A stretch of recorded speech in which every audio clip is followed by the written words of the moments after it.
Hello everyone, I welcome to all. This is Ajay and now you're watching JKSSB online tutorial. आज के इस lecture में हम लोग बात करेंगे ग्रीन हाउस इफेक्ट के ऊपर। ये आपके सिलेबस में एक टॉपिक है फाइनेंस सब इंस्पेक्टर में और फाइनेंस अकाउंट असिस्टेंट में, प्लस अदर जितने भी एग्जाम्स होते हैं सब में ये क्वेश्चन बेसिक पूछा जाता है। तो आज हम इसको अच्छे लेवल का ग्रीन हाउस इफेक्ट कॉन्सेप्ट पढ़ेंगे, प्लस क्वेश्चन आने वाले एग्जाम में कैसे होते हैं और कैसे क्वेश्चन पूछे गए हैं वो पॉइंट मैं आपके साथ डिस्कस करूंगा और होप सो कि आज की क्लास में इसको हम खत्म कर पाएँ। So let's get started and उम्मीद करता हूँ हमेशा की तरह आपको लेक्चर अच्छा लगेगा और अच्छा लगे तो अपने दोस्तों के साथ ज़्यादा से ज़्यादा शेयर कीजिएगा और अगर यूट्यूब पे फर्स्ट टाइम आ रहे हैं तो चैनल को सब्सक्राइब भी कीजिएगा। तो चलिए क्लास को स्टार्ट करते हैं। Let's get started. So very first of all green house effect होता क्या है, ठीक है। ग्रीन हाउस क्या होता है, फिर उसके इफेक्ट क्या होते हैं। चलिए ग्रीन हाउस के बारे में थोड़ा सा बताता हूँ। ग्रीन हाउस बेसिकली ग्लास का बना होता है जो बेसिकली आप क्या करते हो, ग्रीन प्लांट्स उगाने के लिए बनाते हो। मैं इसका आपको एग्जाम्पल से समझाने की कोशिश करता हूँ। देखिए एक बार, तो उससे पहले एक छोटी सी डेफिनेशन लिख लीजिए कि ग्रीन हाउस किसको बोलते हैं, ठीक है। चलिए एक बार लिख लीजिए, ग्रीन हाउस होता क्या है। तो ग्रीन हाउस क्या होता है, green house is a building, एक बिल्डिंग समझ सकते हो, is a building with glass walls. Green house एक बिल्डिंग होती है जिसको हम ग्लास, जनरली ग्लास वॉल्स, उसकी जो दीवारें हैं वो ग्लास की बनी होती हैं, and roof, and glass roof.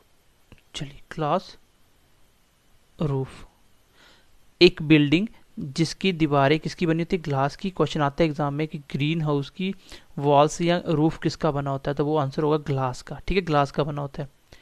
आप ऐसे बोल सकते हो ग्रीन हाउस, मैं शॉर्टकट में लिख रहा हूँ, greenhouse which is used to grow, which is used to grow green plants and जैसे बोल सकते हैं tropical green plants and tropical flowers. तो ग्रीन हाउस आपने देखा भी होगा कि बीच में क्या होता है, जैसे मान लीजिए ये आपके ग्रीन प्लांट्स हैं जिसको उगाया जाता है एक ऐसे, मतलब कमरा टाइप। आपने देखा होगा कभी, जो फूल वगैरह बेचने वाले होते हैं उन लोगों ने एक ऐसे बनाया होता है पूरा घर। तो साइड पे वो बेसिकली पॉलीथीन लगा देते हैं, तो ये ग्लास का बना होता है। यहाँ पे ग्लास, ऊपर इसके ग्लास होता है, तो बीच में ये अलग अलग प्रकार के, ठीक है, अलग अलग प्रकार के ग्रीन प्लांट्स उगाए जाते हैं। तो ये करता क्या है बेसिकली ग्रीन हाउस, ये क्या करता है, ये बाहर से गर्मी लेता है। यही ग्रीन हाउस इफेक्ट का भी ऐसा काम होता है। इसको मैं एग्जांपल से समझाने के बाद मैं कोशिश करूंगा ऐसा क्यों होता है। तो ग्रीन हाउस बेसिकली क्या होता है, एक बिल्डिंग होती है ग्लास की बनी हुई, इसकी दीवारें और रूफ। ये करता क्या है, हमारा ग्रीन प्लांट्स उगाने के काम आता है, या ट्रॉपिकल फ्लावर्स वगैरह जो भी उगाती हो उसके लिए आप इसको यूज़ करते हो। देखो ये क्यों यूज़ करते हो, बेसिकली जब यहाँ से सनलाइट आती है, ठीक है, ये आ रही थी सनलाइट, जब सनलाइट यहाँ से एंटर करती है तो जब वापिस जाने लगती है, जब इसको अर्थ वापिस से रिफ्लेक्ट करता है, तब क्या होता है, ये इसको रोक लेता है। जब इसको ये रोक लेगा तो रोकने के बाद यहाँ पे क्या होता है, गर्मी बढ़ जाएगी और इसी टेम्परेचर बढ़ने से यहाँ पे जो प्लांट्स होते हैं ये धीरे धीरे फर्टिलाइज होना स्टार्ट होते हैं और यहाँ की इसकी ग्रोथ होती है। और जब ये थोड़े बड़े हो जाते हैं फिर हम इसको ओपन एटमोसफेयर में ले आते हैं। तो ये टेम्परेचर बढ़ाने के लिए ग्रीन हाउस हम लोग यूज़ करते हैं। और ग्रीन हाउस इफेक्ट क्या होता है, चलिए इस कंसेप्ट को एक बार समझते हैं। ये मैंने आपको ग्रीन हाउस बता दिया। इसमें से क्वेश्चन पूछा जाता है कि ग्रीन हाउस किसका बना होता है, किसका होता है, जनरली वो ग्लास का बना होता है। किसके काम आता है, ये हम लोग ग्रीन प्लांट्स या ट्रॉपिकल फ्लावर्स वगैरह को उगाने के लिए यूज़ करते हैं। अब देखिए ग्रीन हाउस इफेक्ट क्या होता है, मैं इसका एक बार कॉन्सेप्ट समझाता हूँ, फिर उसके बाद हम इसके इंपॉर्टेंट पॉइंट पढ़ना स्टार्ट करेंगे। तो सबसे पहले चलिए ग्रीन हाउस इफेक्ट समझने की कोशिश करते हैं। कॉन्सेप्ट समझना, फिर हम इसके पॉइंट लिखेंगे। सबसे पहले ये है आपकी, मान लीजिए एक अर्थ है, ये आपकी अर्थ। अब ग्रीन हाउस इफेक्ट होता क्या है, ये है आपका एक सन, ठीक है, मैं समझाने की कोशिश कर रहा हूँ। ये आपका सन से रेडिएशंस आते हैं, जिसके अंदर क्या आता है आपका अर्थ पे, वो आती है विजिबल लाइट। क्या आती है? Visible light. ये विजिबल लाइट बनी होती है 7 कलरों की, जिसको बोला जाता है, इस तरीके से आप याद कर सकते हो बी स्क्वायर से। बी का मतलब वायलेट, आई का मतलब इंडिगो, और ये बी का मतलब ब्लू, जी का मतलब ग्रीन, येलो, ऑरेंज और रेड। तो इसी तरीके से चलती है, ऐसे ये सनेटी होती है। इस साइड चलते चलते इसकी फ्रीक्वेंसी कम होती है और वेवलेंथ बढ़ती जाती है। जिसकी फ्रीक्वेंसी कम वेवलेंथ ज़्यादा, इसकी वेवलेंथ ज़्यादा फ्रीक्वेंसी कम। ये बेसिकली वेव का कॉन्सेप्ट है, मैंने आपको थोड़ा सा बता भी दिया। तो सन से आती है विजिबल लाइट, इसकी होती है क्या, वेवलेंथ थोड़ी सी कम होती है, फ्रीक्वेंसी ज़्यादा होती है। ये जब आपकी अर्थ पे आती है तो अर्थ इसको क्या करता है, इसको रिफ्लेक्ट बैक करता है। क्या करता है? Reflect back. और वो जो रिफ्लेक्ट करता है वो क्या करता है, आपने सुना भी होगा, इंफ्रारेड, इंफ्रारेड वेव निकलती है यहाँ से, या इंफ्रारेड रेज निकलती हैं। तो ये इंफ्रारेड रेज पहले आता है आपका विजिबल, ये लिख भी लो, थोड़ा सा आपके एग्जाम में काम आएगा। सन से बेसिकली निकलती है कॉस्मिक रेज, फिर उसके बाद आती है आपकी गामा रेज। ये मैं लिख रहा हूँ फ्रीक्वेंसी के हिसाब से, सबसे ज़्यादा फ्रीक्वेंसी और वेवलेंथ सबसे कम, ये फ्रीक्वेंसी इसकी ज़्यादा, फिर इसकी। इसके बाद होता है इसमें एक्स रेज, देन इसके बाद आता है आपका यूवी रेज, देन इसके बाद आता है आपका visible light, visible light, visible light, then इसके बाद आता है आपका इंफ्रारेड, देन इसके बाद आता है आपका माइक्रोवेव, देन इसके बाद आता है आपका रेडियो वेव। इस सैनेटी से क्वेश्चन बहुत बार एग्जाम में पूछे गए हैं वेव के ऊपर। सबसे ज़्यादा फ्रीक्वेंसी किसकी, आप बोलोगे कॉस्मिक। अगर ऑप्शन में कॉस्मिक नहीं है फिर किसकी होगी, गामा रे। ये भी नहीं है तो फिर किसकी होगी, एक्सरे की।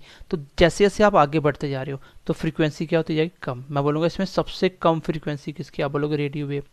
जिसके अंदर फ्रीक्वेंसी सबसे कम होगी उसकी एनर्जी कम होगी, क्योंकि फ्रीक्वेंसी क्या होती है, नंबर ऑफ वाइब्रेशन।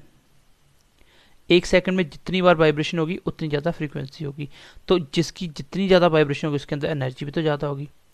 तो जैसे जैसे आगे बढ़ता जाएगा इसकी वेवलेंथ बढ़ती जाती है, फ्रीक्वेंसी कम होती जाएगी। ठीक है, तो बेसिकली अगर मैं बोलूँ सबसे ज़्यादा फ्रीक्वेंसी इस साइड चलेगी, तो इस साइड फ्रीक्वेंसी कम होती जा रही है। मैं बोलूँ सबसे ज़्यादा वेवलेंथ किसकी है, तो आप बोलोगे रेडियो वेव की। इसलिए तो रेडियो वेव को सिग्नल कैसे रखे जाते हैं आपके, रेडियो वेव, जो आपके रेडियो सिग्नल कम्युनिकेशन के लिए हम क्या यूज़ करते हैं, रेडियो वेव। क्यों, क्योंकि इसकी वेवलेंथ बड़ी होती है और फ्रीक्वेंसी कम होती है। फ्रीक्वेंसी कम होती है, एनर्जी कम होती है, जो आपकी बॉडी को इफेक्ट नहीं कर पाती ज़्यादा, इसलिए हम लोग रेडियो सिग्नल यूज़ करते हैं। वेवलेंथ सबसे ज़्यादा रेडियो वेव, उससे कम माइक्रो, फिर इंफ्रा, फिर लाइट। आप देखें कि विजिबल लाइट, विजिबल लाइट जो सन से आती है वो बेसिकली इस कलर की बनी होती है, और ऐसे इसकी सनेटी है। इस साइड चलते जा रहे हो फ्रीक्वेंसी कम होती आ रही है, और इस साइड आओगे वापिस तो वेवलेंथ कम होती जाएगी। और इस साइड सबसे, अगर मैं बोलूँ सबसे ज़्यादा वेवलेंथ किसकी, आप बोलोगे रेड की, फिर ऑरेंज की, फिर येलो की, ऐसे कम होता जाएगा। तो देखिए विजिबल लाइट, इसके बाद कौन आता है, इंफ्रारेड। इसका मतलब इसकी फ्रीक्वेंसी ज़्यादा है, फिर थोड़ी और कम हुई, यहाँ फ्रीक्वेंसी कम होगी, लेकिन इसकी वेवलेंथ ज़्यादा, इस साइड वेवलेंथ कम होती है, इसकी वेवलेंथ ज़्यादा होती है। यही इसका कॉन्सेप्ट आएगा भी। यहाँ पे देखिए समझने की कोशिश करना, सन से आपकी विजिबल लाइट आती है, अर्थ इसको क्या करता है, वापिस इंफ्रारेड, इंफ्रारेड, इंफ्रारेड वेव में, इंफ्रारेड रेज में वापिस रिफ्लेक्ट करता है। किसमें, इंफ्रारेड रेज में। अब जब वापिस रिफ्लेक्ट करता है तो यहाँ पे आपकी कुछ गैसेस होती हैं, जैसे कार्बन डाइऑक्साइड, ठीक है, कार्बन डाइऑक्साइड, मीथेन गैस होती है, नाइट्रस ऑक्साइड होती है। तो बहुत सारी गैसें मैं लिखवाऊंगा कौन कौन सी होती हैं। ये बेसिकली क्या करती हैं, ये बेसिकली क्या करती हैं, इस जो गैसें जो इंफ्रारेड रेज निकलती हैं इसको ये अब्जॉर्ब कर लेती हैं। क्या करती है, इसको अब्जॉर्ब कर लेती हैं। जब इसको अब्जॉर्ब कर लेती हैं तो वापिस नहीं जा पाती हैं, इसकी वजह से जब अब्जॉर्ब करती हैं अब वापस इसको अर्थ पे भेज देती हैं, जिसकी वजह से इस एरिया का क्या होता है, टेम्परेचर इंक्रीज होता जाता है। क्योंकि आपको जो गर्मी लगती है धूप की वजह से, वो सिर्फ और सिर्फ किसकी वजह से लगती है, वो लगती है इंफ्रारेड रेज से। जो सनलाइट में इंफ्रारेड रेज होती हैं जो अर्थ रिफ्लेक्ट बैक करती है, उसकी वजह से आपको गर्मी फील होती है। अगर ये नहीं हो तो गर्मी फील नहीं होगी। सीटियों में गर्मी ज़्यादा इसलिए होती है क्योंकि सीटियों के एरिया में आगे पीछे इंफ्रारेड रेज को फैलने की जगह नहीं मिलती। जो आपका इंफ्रारेड रेज होती है इसको फैलने की जगह नहीं मिलती, जिसकी वजह से इस एरिया में गर्मी ज़्यादा होती है। तो बेसिकली इस गैसेस ने क्या काम किया, आपकी जो इंफ्रारेड रेज थी इसको ऑब्जॉर्व कर लिया और वापस यहीं पे रिफ्लेक्ट कर दिया, और क्या हुआ, आपका टेम्परेचर इस एरिया का बढ़ गया, जिसकी वजह से आपका अर्थ का टेम्परेचर बढ़ रहा है। तो ये जो गैसेस होती हैं इसको बोलते हैं ग्रीन हाउस गैसेस, इसको बोलते हैं ग्रीन हाउस गैसेस। जो ग्रीन हाउस इफेक्ट के लिए क्या होता है, ग्रीन हाउस इफेक्ट किसको बोला गया, जो इस आपकी अर्थ का जो टेम्परेचर बढ़ रहा है इन गैसेस की वजह से, इसको बोलते हैं ग्रीन हाउस इफेक्ट। मेरी बात समझ आई? एक बार मैं फिर से समझाता हूँ, एक बार फिर से मैं एग्जांपल लेता हूँ नेक्स्ट। चलिए एक बार मैं फिर से समझाता हूँ। चलिए यहाँ पे देखिए, मैंने बोला आपकी एक है अर्थ, एक है आपकी अर्थ, यहां से सन से विजिबल लाइट आई और वापिस रिफ्लेक्ट करा इंफ्रारेड, और यहाँ पे जो आपकी ग्रीन हाउस गैसेस थी उसने क्या किया, इसको अब्जॉर्ब किया और वापस यहाँ पे रिफ्लेक्ट कर दिया। इसका मतलब इस एरिया का जो टेम्परेचर, अर्थ का जो एटमॉस्फेरिक टेम्परेचर है वो बढ़ता जा रहा है, और इस गैसेस की वजह से जो टेम्परेचर बढ़ रहा है उसको बोलते हैं ग्रीन हाउस इफेक्ट। क्या बोलते हैं? Green house effect. तो ये जो गैसेस इसको बोलते हैं ग्रीन हाउस गैसेस। तो अब आपके दिमाग में देखो एक क्वेश्चन आता है मैं क्लियर करता हूँ। आपने बोला सर ये चीज़ें जब वापस रिफ्लेक्ट बैक होती हैं तो इसने अब्जॉर्ब कर लिया, लेकिन जब आ रही थी तब भी तो गैसेस यहाँ पे थी, तब इसने इसको यहाँ पे क्यों नहीं रोका, इसको अब्जॉर्ब क्यों नहीं करा? तो इसका आंसर यही है जो मैंने आपको पहले समझाया, कि जो आपकी इंफ्रारेड रेज होती हैं उसकी वेवलेंथ क्या होती है, ज़्यादा होती है एज कंपेयर टू किसके, विजिबल लाइट से। बताया ना मैंने? तो इसकी वेवलेंथ ज़्यादा, अगर इसकी वेवलेंथ ज़्यादा तो फ्रीक्वेंसी कम, जब एनर्जी ज़्यादा होगी वो इसमें से पास नहीं हो पाती है, वो इसी में रुक जाती है। तो ये था आपका कॉन्सेप्ट किसका, ग्रीन हाउस इफेक्ट का। तो ग्रीन हाउस इफेक्ट क्या होता है, ग्रीन हाउस गैसेस की वजह से आपकी अर्थ का जो एटमॉस्फेरिक टेम्परेचर वो इंक्रीज हो रहा है, और कुछ हद तक ये इंपॉर्टेंट भी है, ग्रीन हाउस इफेक्टेड होना भी, इफेक्ट होना भी चाहिए। क्यों? क्योंकि इस अगर ये नहीं होगा, if there is no greenhouse effect, greenhouse effect, then जो एटमॉस्फेरिक टेम्परेचर होगा अर्थ का, atmospheric temperature of earth becomes -70 degree Celsius. तो आपको पता है 0 डिग्री पे बर्फ क्या होगी, फ्रीज हो जाएगा, पानी आपका बर्फ बन जाएगा, और -70 रहेगा टेम्परेचर। तो यहाँ पे लाइफ पॉसिबल नहीं होगी। जब बर्फ ही बर्फ रहेगी तो पानी मिलेगा नहीं आपको, सब जगह क्या होगा, बर्फ ही बन जाएगी। इसलिए ग्रीन हाउस इफेक्ट का होना भी जरूरी है, टेम्परेचर का बढ़ाना भी जरूरी है, जिसकी वजह से क्या होता है, ये थोड़ा सा हमारा जो टेम्परेचर मेंटेन रहता है 15 से 30-40 तक जो पहुंचता है, कभी कुछ कुछ एरिया में 40-50 के करीब। तो ये भी ज़रूरी होता है, क्योंकि अगर सारी ही बर्फ़ बन गई तो वहाँ पर लाइफ पॉसिबल नहीं होगी, थोड़ा सा टेम्परेचर भी चाहिए होता है। इतने कम में आप लोग ज़्यादा समय तक सर्वाइव नहीं कर सकते, ठीक है। तो हमें गर्मी भी चाहिए होती है, वो किसकी वजह से मिलती है, ग्रीन हाउस इफेक्ट। तो ग्रीन हाउस इफेक्ट के सिर्फ नुकसान ही नहीं है, फायदे भी हैं, लेकिन अगर ये कुछ हद से ज़्यादा बढ़ जाए तब क्या क्या इफेक्ट होंगे ये हम पढ़ेंगे।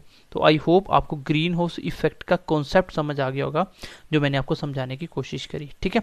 तो ग्रीन हाउस इफेक्ट क्या होता है, कोई भी आपको पूछे बोलना सर जो ग्रीन हाउस गैसेस होती हैं वो क्या करती हैं, आपका इंफ्रारेड रेज को ऑब्जॉर्व कर लेती हैं, दोबारा अर्थ पे उसको रिफ्लेक्ट कर देती है, जिसकी वजह से क्या होता है, एटमॉस्फेरिक टेम्परेचर बढ़ जाता है, उसी को बोला जाता है ग्रीन हाउस इफेक्ट। ये बढ़ना भी जरूरी होता है और कुछ हद तक जरूरी होता है, ज़्यादा बढ़ जाए तो ग्लोबल वार्मिंग वगैरह के चांसेस होना शुरू हो जाएंगे, इवन की हो भी रहा है, ठीक है। चलिए अब हम आगे इंपॉर्टेंट पॉइंट पे बात करते हैं। कॉन्सेप्ट आपको समझ आ चुका होगा, ठीक है। कॉन्सेप्ट समझाने में मैंने थोड़ा सा टाइम लिया, लेकिन समझ आ चुका होगा।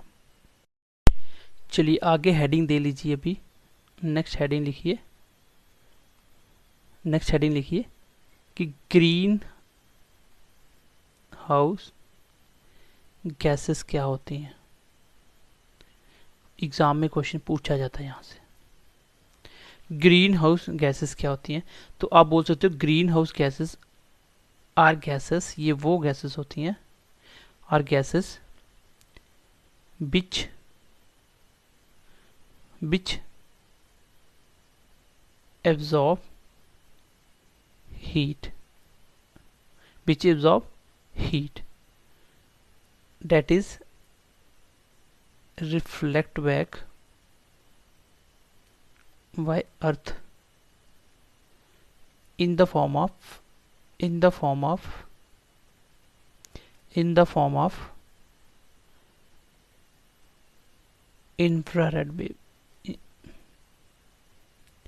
ठीक है, कौन कौन सी, ये वो गैसेस होती हैं जो क्या कहते हैं, हीट को ऑब्जॉर्व कर लेती है। कौन सी वाली, जो रिफ्लेक्ट बैक की जाती है अर्थ के द्वारा in the form of infrared waves, और ये बेसिकली हीट इसी की वजह से होती है। तो इसको क्या करती हैं, जो ऑब्जॉर्व कर लेती हैं। तो अब लिख लो ग्रीन हाउस गैसेस होती कौन कौन सी है, ग्रीन हाउस गैसेस कौन कौन सी होती हैं। तो ये इंपॉर्टेंट है। सबसे पहले लिख लीजिए water vapour, water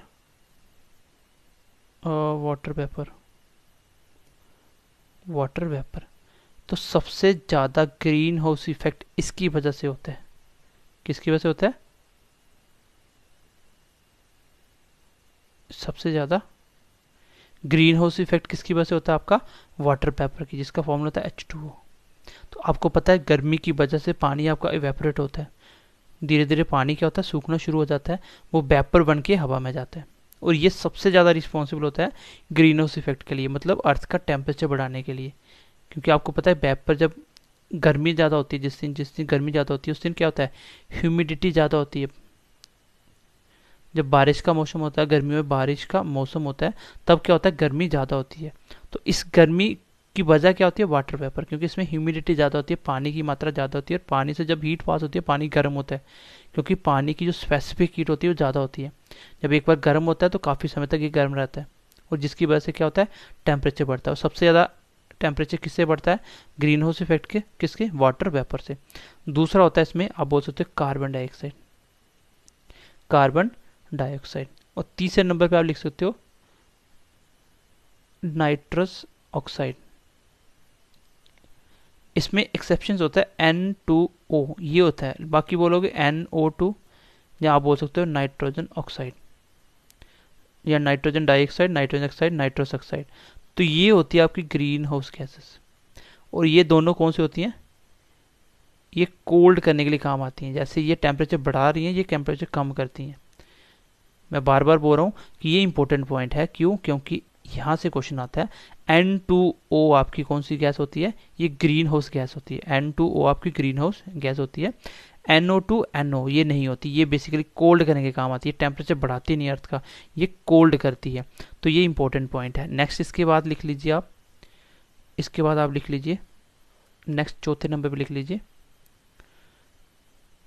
CHLORO, chloro fluorocarbon. मुझे नहीं लगता इसके बारे में आपको ज़्यादा पढ़ाना पड़ेगा।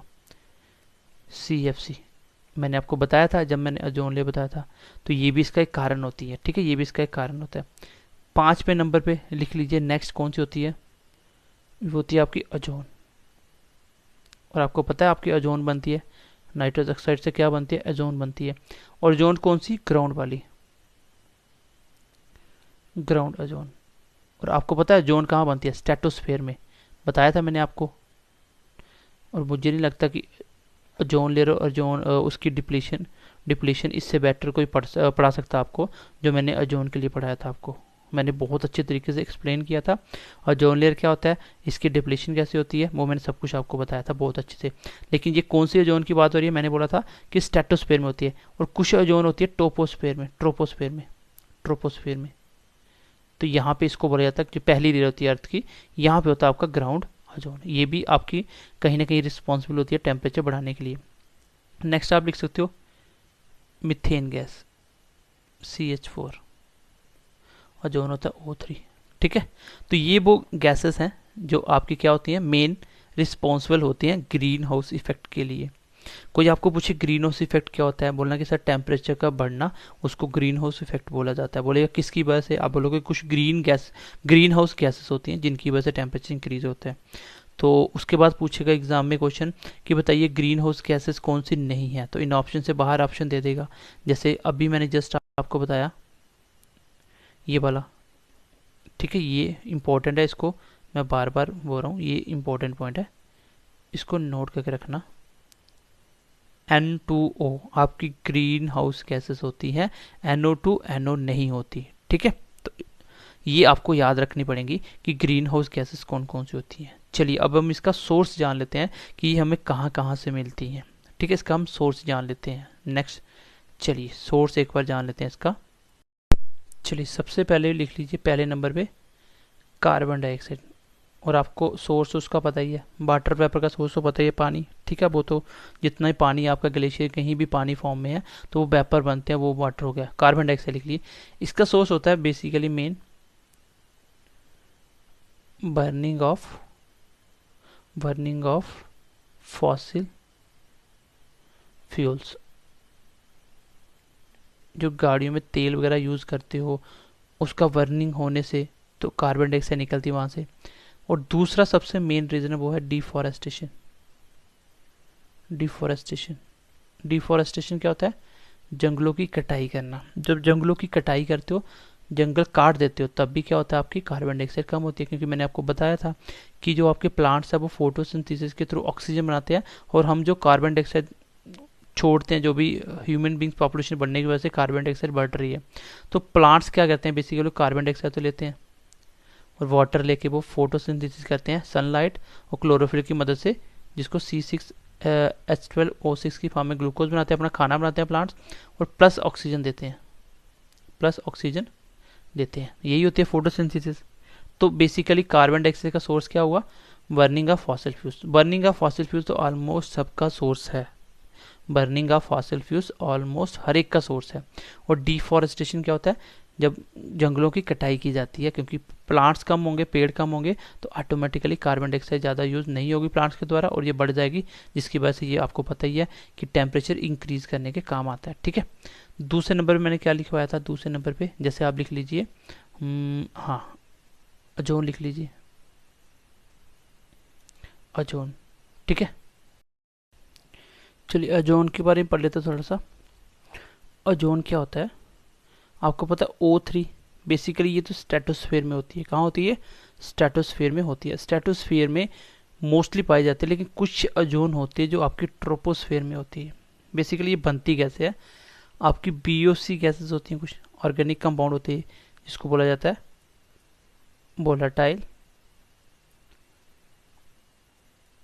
Volatile organic compound. ये कौन से कंपाउंड होते हैं? जितने भी आपके स्प्रे वगैरह यूज़ करते हो, जैसे आप बोल सकते हो परफ्यूम्स वगैरह होते हैं, बॉडी स्प्रे होती है, बॉडी स्प्रे। ठीक है, बॉडी स्प्रे होगी, जितने भी परफ्यूम्स हो गए, जैसे जितने भी फॉर्म वगैरह होती हैं, इन सब में ये यूज़ किए जाते हैं वोलाटाइल ऑर्गेनिक कंपाउंड। और दूसरी चीज़, जब आप गाड़ी यूज़ करते हो व्हीकल्स वगैरह में, वहाँ से नाइट्रोजन ऑक्साइड निकलती है। ऑक्साइड यहाँ पे मैंने एक्स लिख दिया, कुछ भी हो सकता है, 1 2 3 जो भी निकलता है, ये अलग अलग फॉर्मूले होते हैं। तो यहाँ से ये वाली गैस निकलती है, नाइट्रोजन ऑक्साइड। ओजोन कैसे बनती है? देखो मैं बताता हूँ आपको। जो ट्रोपोस्फेयर में ओजोन बनती है, ये क्या होता है? जो आपकी VOC गैसेस होती हैं, ये रिएक्ट करती हैं नाइट्रोजन ऑक्साइड से, और प्रेजेंस ऑफ सनलाइट में इनका रिएक्शन होता है, और ये बनाती हैं आपकी O3। तो आपको पूछा जाएगा कि जो ग्राउंड ओजोन होती है उसका मेन रीज़न क्या होता है बनने का? तो वो बोलेगा प्राइमरी रीज़न होता है नाइट्रोजन ऑक्साइड। ये मैंने आपको उस टाइम भी बताया था जब आपको ओजोन लेयर बताया था, तभी मैंने रिएक्शन बताई थी इसकी। तो ये है आपका ओजोन। ओजोन कैसे बनती है? इसका सोर्स क्या होता है ये मैंने बता दिया, क्या होता है? NO2। तीसरे नंबर पे लिख लीजिए गाइस, तीसरे नंबर पे लिख लीजिए। और क्या बताया था मैंने? नाइट्रोजन ऑक्साइड हो गया, हाँ नाइट्रोजन ऑक्साइड लिखाते हैं। चलिए, N2O नाइट्रस ऑक्साइड, ये मैंने बताया था। तो मैंने एक चीज़ आपको बताई कि burning of fossil fuels almost सबका होगा। तो इसका जो सोर्स है वो होगा आपका, सबसे पहले तो आप लिख लीजिए बर्निंग ऑफ फॉसिल फ्यूल्स होगा एक। और क्या होगा?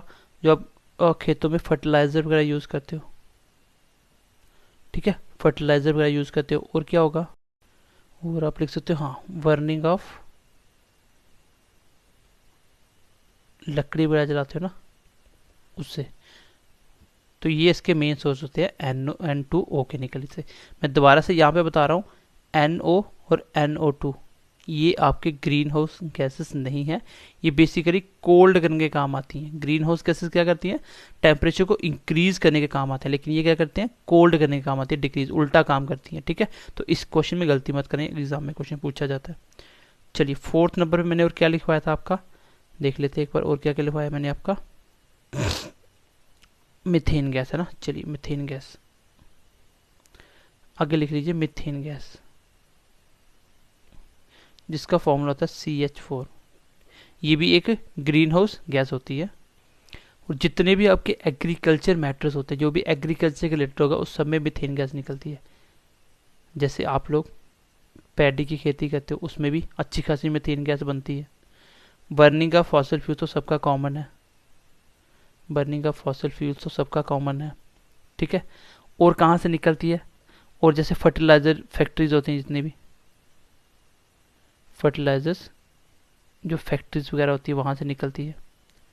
तो मेन आपको ये सोर्स नहीं पूछेगा, आपको ये पूछेगा कि कौन सी ग्रीन हाउस गैसेस है, कौन सी नहीं है, ठीक है। मीथेन भी आपकी ग्रीन हाउस गैस होती है। एक को लिख लीजिए, अगर मैं ऊपर नहीं लिखवाई तो। एक होती है क्लोरोफ्लोरोकार्बन्स, ये तो मैंने आपको बताई आई थिंक ऊपर भी। तो ये कहाँ से निकलती है, ये इसका कमेंट सेशन में आप मुझे आंसर बताइए। अगर आपने मेरा ओजोन लेयर वाला चैप्टर पढ़ा तो उसमें मैंने इसको बहुत डिटेल में बताया, और इसका मुझे ये भी बताना है कौन सा प्रोटोकॉल के तहत इसको बंद किया गया था। चलिए 6 नंबर पे लिख लीजिए। एक होती है कार्बन मोनोऑक्साइड, कार्बन मोनोऑक्साइड ये कहाँ से बनती है? अगर ऊपर नहीं लिखा तो लिख लेना, बर्निंग ऑफ फॉसिल फ्यूल से तो आएगी आएगी, ठीक है। बर्निंग ऑफ फॉसिल फ्यूल से आएगी आएगी। और कहाँ से आएगी? दूसरे नंबर लिख लीजिए, आयरन और स्मेल्टिंग, आयरन और स्मेल्टिंग से, ठीक है। तो एटसेट्रा लिख लीजिए। तो सोर्स देखिए, बर्निंग ऑफ फॉसिल फ्यूल सब में कॉमन है। मेन जितनी गाड़ी यूज करते हैं उसमें से जो टॉक्सिक गैसेस निकलती हैं, जहरीली गैसेस, वो भी आपकी ग्रीन हाउस गैसेस होती हैं। क्लोरोफ्लोरो कहाँ से निकलती है मैंने सब कुछ बता रखा है। मीथेन मैंने आपको बता दिया, मीथेन मैंने आपको बता दिया, ये भी मैंने आपको बता दिया। और ओजोन मैंने बता दिया, कार्बन डाइऑक्साइड मैंने बता दिया। आगे नेक्स्ट, तो इन सब के कुल अगर आपको पूछे मेजर सोर्स कौन से है, वो तो आपको पता है। किस जो मेन रीजन होते हैं वो सबसे होते हैं डिफॉरेस्टेशन से, क्योंकि जितने पेड़ कम होंगे उतना दिक्कत आएगी। और फैक्ट्रीज वगैरह होते हैं आपकी, जो इंडस्ट्रीज वगैरह, ये मेन। और जैसे ऑटोमोबाइल्स, ये वो जगह होती है जहाँ से मेन आपके ये निकलती हैं, ठीक है। तो ये है आपकी सारी की सारी कौन सी ग्रीन हाउस गैसेस, जिसकी वजह से अर्थ का टेम्परेचर बढ़ता है। क्यों बढ़ता है मैंने स्टार्टिंग में कॉन्सेप्ट दे दिया। चलिए अब हम जान लेते हैं कि इसका इफेक्ट क्या क्या होगा, ठीक है। चलिए इसके कॉज वगैरह के बारे में जान लेते हैं, क्या क्या होंगे, इफेक्ट क्या होंगे। उससे पहले एक छोटा सा पॉइंट और लिख लो, मैं बताता हूँ आपको। एक लिख लीजिए ब्लैक कार्बन, क्योंकि ये भी रिस्पॉन्सिबल होता है आपका ग्रीन हाउस इफेक्ट के लिए। ये भी आपके अर्थ का टेम्परेचर बढ़ाने के लिए रिस्पॉन्सिबल होता है। ये होता क्या है बेसिकली, ये एक ऑर्गेनिक कंपाउंड होता है, इसको बोल सकते हो ऑर्गेनिक कंपाउंड, या बोल सकते हो ये क्या होता है, एक सॉलिड पार्टिकल्स होते हैं। ये गैस नहीं होती, ये सॉलिड पार्टिकल्स होते हैं। और ये भी रिस्पॉन्सिबल होता है आपका टेम्परेचर बढ़ाने के लिए, ठीक है। और ये निकलते कहाँ से, इसका सोर्स क्या है, ये कहाँ से बनते हैं? आप बोल सकते हो इनकम्प्लीट कंबुशन होता है। जब कोई चीज़ का आधी अधूरी जलती है कोई चीज़, तो बच जाती है, उससे बनता है आपका क्या, ब्लैक कार्बन। और ये भी आपका किसके लिए रिस्पॉन्सिबल है, आपका ग्रीन हाउस इफेक्ट के लिए। ये भी इंपॉर्टेंट है, और सॉरी मतलब रिस्पॉन्सिबल है। हो सकता है एग्जाम में क्वेश्चन यहाँ से पूछा जाए, इसलिए मैंने ये छोटा सा पॉइंट भी एक्स्ट्रा बता दिया। ग्रीन हाउस गैसेस के बिना ये भी एक कारण बनता है। आगे हम बढ़ेंगे, इफेक्ट क्या क्या होता है। मैं न्यू स्लाइड ले लेता हूँ ताकि वहाँ पे हम खत्म कर पाए। चलिए अब आप लिख लीजिए ग्रीन हाउस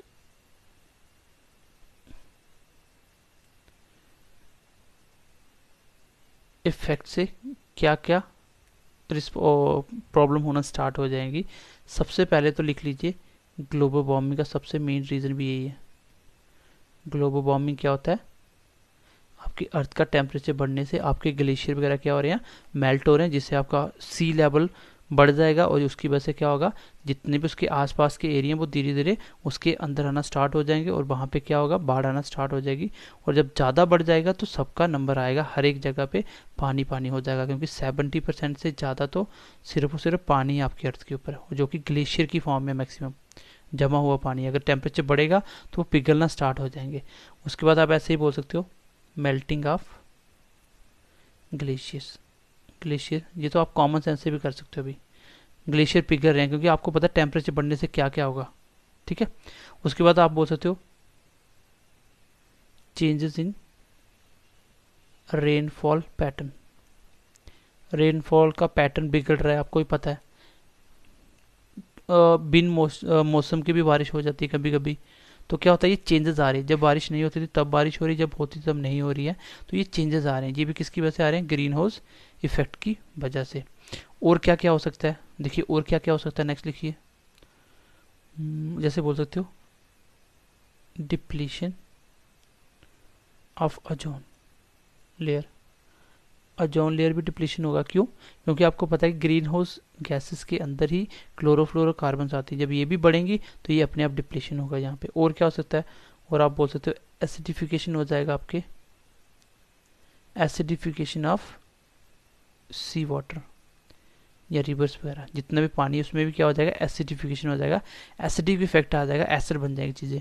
जब एसिडिफिकेशन ज़्यादा हो जाएगा, जैसे आपने सुना होगा एसिड रेन होती है, जब ज़्यादा और गैसेस निकलती हैं तब क्या होता है, एसिड रेन बन जाती है।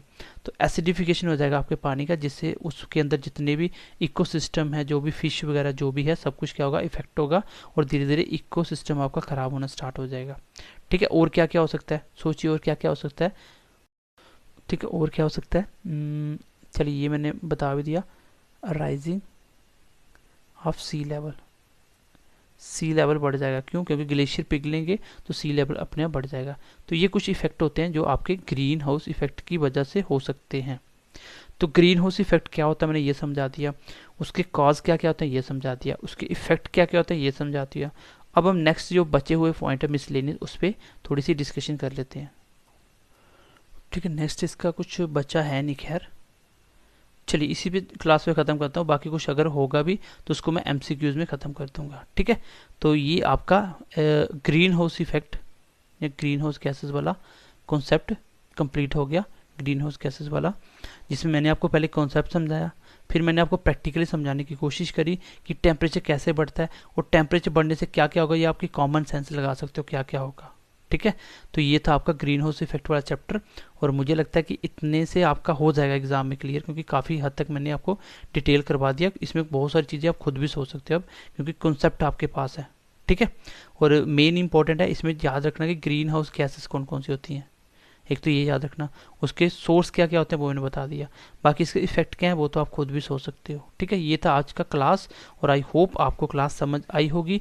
अगर अच्छी लगे तो अपने दोस्तों के साथ भी ज़्यादा से ज़्यादा शेयर कीजिएगा। बाकी मिलते हैं नेक्स्ट क्लास में, ध्यान रखिए अपना, bye bye, take care and God bless you.